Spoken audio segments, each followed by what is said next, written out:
दोस्तों, recently Allahabad high court ने एक फैसला सुनाया। उसमें उन्होंने कहा कि यदि धर्मांतरण कराने वाले धार्मिक आयोजनों को नहीं रोका गया तो देश की बहुसंख्यक आबादी एक दिन अल्पसंख्यक बन जाएगी। न्यायमूर्ति रोहित रंजन अग्रवाल ने उत्तर प्रदेश के विधि विरुद्ध धर्म परिवर्तन प्रतिषेध अधिनियम 2021 के तहत एक आरोपी की जमानत याचिका खारिज करते हुए यह बात कही। दरअसल अदालत को बताया गया कि सूचना देने वाले के भाई को उसके गाँव से दिल्ली में आयोजित कल्याण सभा में भाग लेने के लिए ले जाया गया था। उसके साथ गांव के कई लोगों को भी ईसाई धर्म अपनाने के लिए वहां ले जाया गया।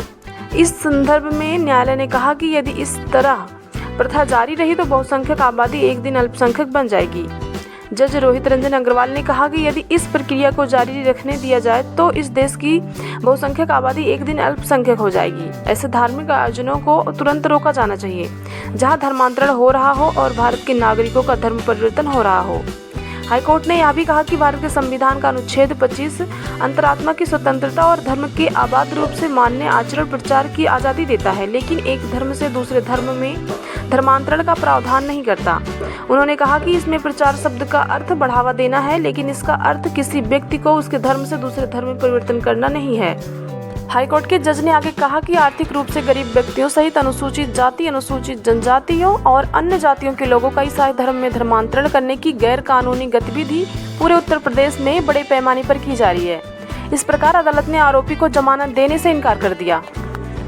बता दें कि देश में धर्मांतरण का खेल कई तरीकों से चल रहा है, यहाँ तक कि ऑनलाइन गेम के जरिए बच्चों को भी निशाना बनाया जा रहा है। इस गिरोह का सरगना शहनवाज और उसके गुर्गे पहले नाबालिग बच्चों को पहले ऑनलाइन गेम में हराते हैं, बाद में उन्हें इस्लामी दुआएं पढ़ने को कहते हैं, जिसके बाद वे खुद बच्चों को जिता देते हैं और कहते हैं कि ये इस्लाम की ताकत है। इस तरह से कट्टरपंथियों ने ब्रेन वॉश कर कई बच्चों को मुस्लिम बना दिया था। अकेले महाराष्ट्र में 400 बच्चे मुस्लिम बन गए थे। एक पिता को तो तब पता चला जब बच्चा कुछ तय समय पर बिना कुछ बताए बाहर जाने लगा। जब पिता ने पता किया तो मालूम चला कि वो नमाज पढ़ने मस्जिद जाने लगा है। इसके अलावा हनी ट्रैप का मामला भी सामने आया था। नेहा उर्फ मेहर नाम की एक औरत ने अपने साथियों के साथ मिलकर 25 से 50 वर्ष की उम्र के लोगों को फंसाया, उनके साथ संबंध बनाए और फिर उन्हें इस्लाम कबूल करने के लिए कहा। न मानने पर उसके वीडियो वायरल करने की धमकी दी।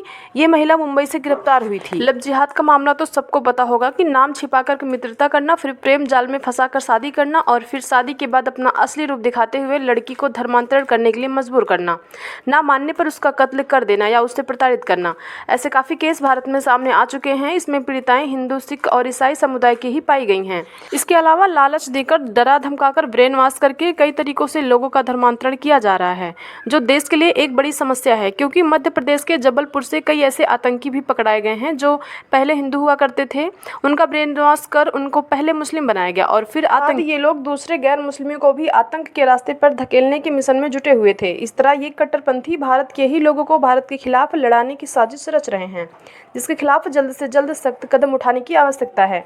हालांकि कई राज्यों में धर्मांतरण विरोधी सख्त कानून है, लेकिन कांग्रेस शासित कर्नाटक और इंडिया गठबंधन शासित कुछ अन्य राज्यों में पूर्व की सरकारों द्वारा अवैध धर्मांतरण रोकने के लिए बनाया गया धर्मांतरण विरोधी कानून हटा दिया गया है, जिससे कट्टरपंथियों को लोगों का धर्मांतरण करने की खुली छूट मिल गई है और वे इसके लिए तरह तरह के तरीके अपना रहे हैं। Thank you.